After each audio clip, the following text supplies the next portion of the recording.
Hello everyone, welcome to Shrika Academy. So today we are going to learn class 8 science के chapter 2 जो है उसका next part the invisible living world beyond our naked eyes. So इसमें हम देखेंगे कि what is a cell. तो cell क्या होता है आज हम देखेंगे।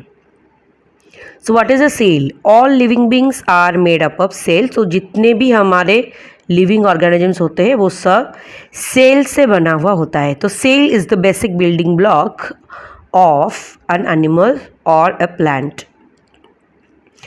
सो इस एक्सपेरिमेंट में हम देखेंगे कि सेल का स्ट्रक्चर क्या होता है और सेल कैसे बनता है। सो ये जो एक्सपेरिमेंट बुक में लिखा गया है, इस एक्सपेरिमेंट में हम देखेंगे कि ऑनियन पील में सेल किस तरह का बनता है। सो इसमें इस एक्सपेरिमेंट में हम करने के बाद हम देखेंगे कि ये जो ऑनियन पील का हमने एक्सपेरिमेंट किया, इसमें सेल का कुछ कुछ पार्ट्स है, जिस पार्ट्स का नाम है cell wall, cell membrane, nucleus and cytoplasm. And ये जो ऑनियन पील ने हमने एक्सपेरिमेंट किया, इसमें सेल का स्ट्रक्चर है रेक्टेंगुलर, जैसे कि यहाँ पे दिखाया गया है। रेक्टेंगुलर सेल स्ट्रक्चर है ऑनियन पील का। इस एक्सपेरिमेंट में ये चीज़ हमने देखा। अब हम देखते हैं कि दूसरे जो एनिमल्स का सेल होता है वो कैसा होता है।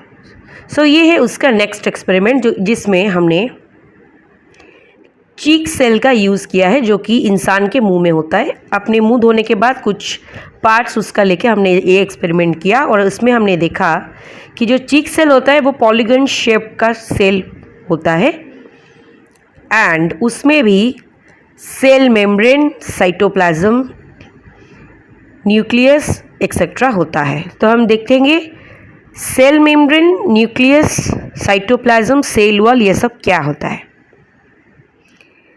सो जो आउटर लेयर होता है एक सेल का, उसको बोलते हैं सेल मेम्ब्रेन। फिर जो बीच वाला पार्ट होता है पूरा सेंटर में, उसको बोलते हैं न्यूक्लियस। सेल का बाहर वाला पार्ट और सेल के न्यूक्लियस के बीच में जो पार्ट होता है, ये बीच वाला पार्ट, उसको हम बोलेंगे साइटोप्लाज्म। और ये जो सेल वॉल जो चीज़ होता है वो सिर्फ ट्रीज में होते हैं। सेल वॉल एनिमल सेल्स में नहीं होता। Please like, share, comment and subscribe our YouTube channel Shrika Academy for more.